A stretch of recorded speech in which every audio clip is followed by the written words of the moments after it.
আসসালামু আলাইকুম। আপনারা দেখতে পাচ্ছেন আমি আজকে মাগফিরাকে নিয়ে আমাদের যে সিটি সেন্টার আছে ওখানে চলে এসেছি বিকালবেলা। তো এখানে একটা অলিম্পিক গেম হচ্ছে এই পাশেই।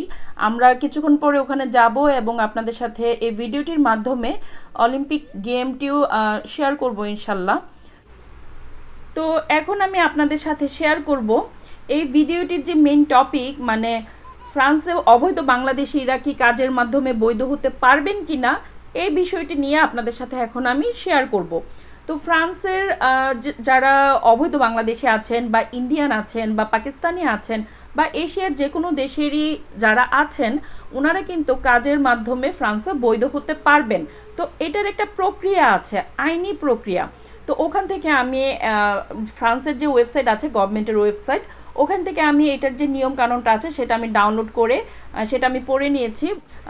এই বিষয়ে মোটামুটি আমাদের এর আগেও কিছু ভিডিও বানানো হয়েছে। তো আমাদের প্র্যাকটিক্যাল এক্সপিরিয়েন্স এবং সব কিছু মিলিয়ে এই বিষয়টা নিয়ে আপনাদের সাথে আমি শেয়ার করব ইনশাল্লাহ।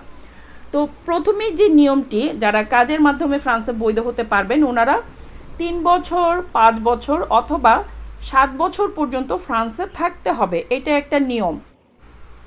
প্রথমেই আমি আপনাদের সাথে শেয়ার করব আপনারা যারা 3 বছরের মধ্যে কাজের মাধ্যমে বৈধ হতে চান ওনাদের বিষয়ে।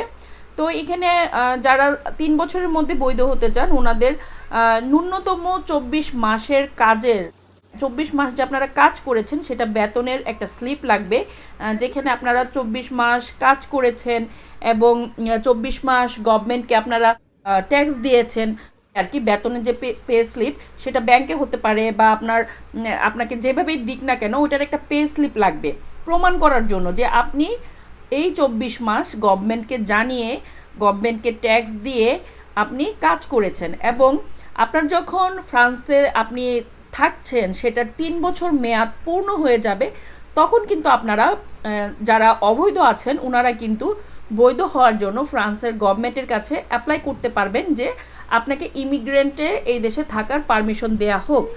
এখন অনেকেই আপনারা হয়তো বা চিন্তা করছেন যে কাজ করলেই তাহলে বৈধ হওয়া যাবে না, বিষয়টা এরকম না। শুধুমাত্র কাজ করলেই হবে না, আপনাদেরকে কাজও করতে হবে এবং সেই কাজটা হতে হবে ডিক্লেয়ারের মাধ্যমে।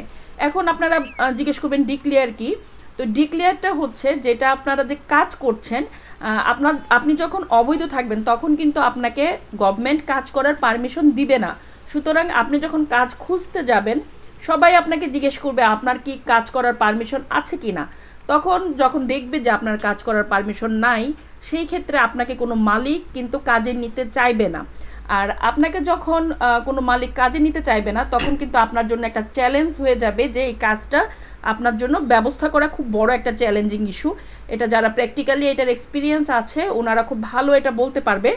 তো তখন আপনি যে মালিকের কাছে গিয়েছেন বা যেখানে আপনি সিভি ড্রপ করেছেন সেই মালিককে আপনি কনভিন্স করবেন যে আমাকে আপনার এখানে কাজ দেন ডিক্লেয়ারের মাধ্যমে। মানে মালিক আপনার হয়ে ওনার কোম্পানি থেকে যে ট্যাক্সটা আছে গভর্নমেন্টকে সেটা পে করবে। তো এইভাবে আর কি ডিক্লেয়ারটা হচ্ছে এরকম আর কি, যে আপনি জানিয়ে গভর্নমেন্টকে জানিয়ে এই কাজটা করছেন, সেই ক্ষেত্রে আপনাকে মালিক হেল্প করতে হবে। যদি কোনো মালিক হেল্প আপনাকে করতে না চায় এবং সেই ক্ষেত্রে আপনি যদি কাজ করেন কিন্তু আপনি কোনো ডিক্লেয়ার করলেন না এবং গভর্নমেন্টকে কোনো ট্যাক্স দিলেন না, তাহলে কিন্তু আপনি এই আইনের প্রক্রিয়ার ভিতরে পড়বেন না। মানে আপনি 24 মাস যদি বেতনের স্লিপ দেখান সেই ক্ষেত্রে ট্যাক্স সহ বেতনের স্লিপ দেখাতে হবে, আদারওয়াইজ আপনার এই কাজটা কিন্তু অবৈধ হয়ে যাবে। আমি মনে হয় আপনাদেরকে বোঝাতে পেরেছি বিষয়টা। তারপরে আমি আরেকবার ক্লিয়ার করে দিই, মানে আপনারা যদি 3 বছরের মধ্যে বৈধ হতে চান তাহলে আপনাদের কাজ করতে হবে গভর্নমেন্টকে ট্যাক্স দিয়ে। আর ট্যাক্স না দিয়ে যদি না জানিয়ে আপনারা কাজ করেন তাহলে সেই কাজটা আপনারা শুধুমাত্র 24 মাস না, যদি 10 বছরও করেন সেই ক্ষেত্রেও কোনো আপনাদের কাজে আসবে না। সেই কাজ দিয়ে আপনারা কিন্তু বৈধ হতে পারবেন না এবং বৈধতার জন্য আবেদনও করতে পারবেন না। এখন আমি আপনাদের সাথে শেয়ার করব যারা 5 বছরের মধ্যে বৈধ হতে চান, মানে 5 বছর ধরে ফ্রান্সে আছেন বাট এখন পর্যন্ত আপনারা বৈধ হতে পারেননি, ওনাদের প্রসিডিওরটা কি। তো এখানে আমরা যেটা পেয়েছি গভর্নমেন্টের যেই ওয়েবসাইটটা আছে ওখানে যেটা লেখা আছে সেটা হচ্ছে আপনার 5 বছর যারা থাকবে ফ্রান্সে ওনাদের কিন্তু 8 মাসের একটা কাজের বেতনের স্লিপ দেখাতে হবে। মানে 5 বছরের মধ্যে আপনারা যদি 8 মাস কাজ করেন এবং গভর্নমেন্টকে ট্যাক্স দিয়ে থাকেন এবং সেই রিলেটেড সকল ডকুমেন্ট যদি আপনাদের থেকে থাকে, তাহলে কিন্তু আপনারা এই দেশে বৈধ হওয়ার জন্য আবেদন করতে পারবেন।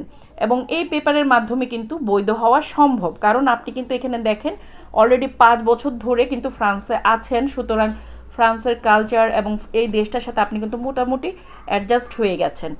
সুতরাং এইসব ক্ষেত্রে তখন আপনাকে কিন্তু এত বেশি কাজের বেতনের স্লিপ যদি আপনার কাছে নাও থাকে, আপনার শুধুমাত্র 8টি যদি কাজের বেতনের স্লিপ থাকে, তাহলেই কিন্তু আপনি অ্যাপ্লাই করতে পারছেন। এটার কারণ হচ্ছে, এটা তো আসলে ফ্রান্স তো হচ্ছে আসলে মানবাধিকারের দেশ, এজন্য নিয়মটা এভাবেই করা আছে। কারণ 5 বছর একটা দেশে আসলে থাকলে সেই দেশে অটোমেটিক একটা মানুষ সেই দেশের সম্পর্কে অনেক কিছু জেনে যায় এবং সেই দেশটাকে ভালোবেসে ফেলে এবং তার একটা অধিকার হয়ে যায় এই দেশে থাকার মতো আর কি। তো এখন আমি আপনাদের সাথে শেয়ার করব 3 নাম্বার যে পদ্ধতিটা সেটা নিয়ে।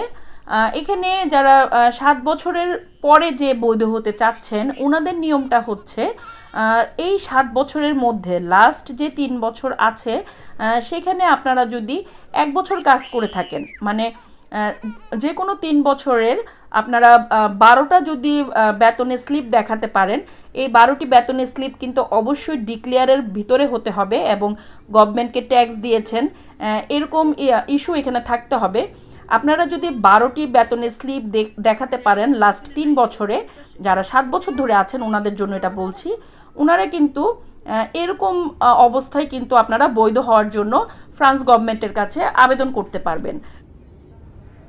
আমি আজকে আপনাদেরকে এই ভিডিওটির মাধ্যমে 3 বছর মেয়াদি, 5 বছর মেয়াদি এবং 7 বছর মেয়াদি যেই পদ্ধতি 3টার কথা বললাম, এটা এখানের যে আপনারা গুগল সার্চ করলে আপনারা দেখতে পাবেন গভর্নমেন্টের যে ওয়েবসাইট আছে, ওখানে যে আইনি পদ্ধতিগুলো আছে, ওখানে গেলে আপনারা এই রিলেটেড কিন্তু ইনফরমেশনগুলো পেয়ে যাবেন।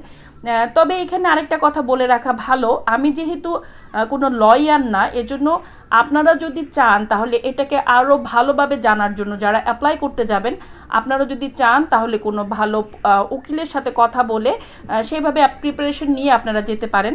আর এখানে ডিক্লেয়ারের যে ব্যাপারটা, এই পুরো পদ্ধতি মানে 3 বছর, 5 বছর এবং 7 বছরের পুরো যে পদ্ধতিটা আছে, এই পদ্ধতিটার মধ্যে যে কাজগুলোর কথা বলা হচ্ছে, এই কাজের যে সিস্টেমটা সেটা কিন্তু অবশ্যই আপনার ডিক্লেয়ারের মধ্যে কাজটা থাকতে হবে। আর ডিক্লেয়ার কি সেটা তো আমি ফার্স্টেই আপনাদেরকে বলেছি।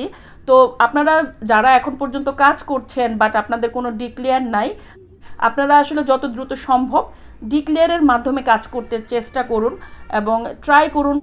যে কোনো কাজই আপনারা যখনই যে কাজটাই করছেন, সেই কাজের যে মালিক আছেন ওনাদের কাছে রিকোয়েস্ট করতে পারেন যে আমাকে ডিক্লেয়ার দাও। প্রয়োজন একটু বেতন কম নেন, কিন্তু ডিক্লেয়ারের মাধ্যমে যদি আপনারা কাজটা করতে পারেন, সেটা কিন্তু আপনাদের ফিউচারের জন্য খুবই ভালো। কারণ ডিক্লেয়ারের মাধ্যমে কাজ করলে আপনারা গভর্নমেন্টকে ট্যাক্স দেওয়ার মাধ্যমে এই যে আইনি প্রক্রিয়া আছে সেটার ভিতরে পড়ে যাবেন এবং আপনারা কাজের মাধ্যমে একটা পর্যায়ে যেয়ে কিন্তু বৈধ হয়ে যাবেন। আর যখনই আপনারা বৈধ হয়ে যাবেন, তখন কিন্তু গভর্নমেন্টের অনেক অনেক ফ্যাসিলিটিস কিন্তু আপনারা ভোগ করতে পারবেন। তো যাই হোক, এটাই ছিল আজকের ভিডিও। তো এই 3টি পদ্ধতি ছাড়াও কিন্তু আরও অনেক অনেক পদ্ধতি আছে ফ্রান্সে বৈধ হওয়ার মতো। তো সেই পদ্ধতিগুলো সম্পর্কে যদি আপনারা জানতে চান, সেই ক্ষেত্রে আমাদেরকে কমেন্ট করে জানাতে পারেন, বা যদি আপনাদের এই ব্যাপারে কোনো ইন্টারেস্ট থাকে, কোনো প্রশ্ন থাকে, আপনারা আমাদেরকে কমেন্টে করতে পারেন। আরেকটা কথা, কমেন্টের রিপ্লাইগুলো আসলে আমি খুব সময় মতো দিতে পারি না, হয়তো আমার একটু লেট হয়ে যায় রিপ্লাই দিতে, বাট আমি আপনাদের প্রতিটি কমেন্টই পড়ি। হ্যাঁ, যখন আমি সময় পাই তখন কিন্তু আপনাদের কমেন্টগুলো পড়ি এবং আমি চেষ্টা করি আপনাদের কমেন্টের রিপ্লাই দেওয়ার জন্য, বাট সব সময় হয়তো বা রিপ্লাই দেওয়াটা এত সহজ হয় না আমার জন্য। তো আপনারা তো জানেনই একটা সংসারে কত কাজ থাকে, কত ঝামেলা থাকে, প্লাস আমার যেহেতু 3টা বাচ্চা, সো সব কিছু ম্যানেজ করে ভিডিও ক্রিয়েট করে তারপরে আবার একটা সময় যেয়ে কিন্তু কমেন্টের রিপ্লাই দেওয়া আসলে এটা সময় সাপেক্ষ ব্যাপার। তো আপনারা কিছু মনে করবেন না যদি আমি আপনাদের কমেন্টের রিপ্লাই না দিই বা দেরি হয়ে যায়। ইনশাল্লাহ রিপ্লাই দিব যখন আমি সময় পাবো। তো ভালো থাকবেন সবাই, আল্লাহর কাছে এই দোয়া করি আমাদের জন্য আপনারা দোয়া করবেন। আল্লাহ হাফেজ।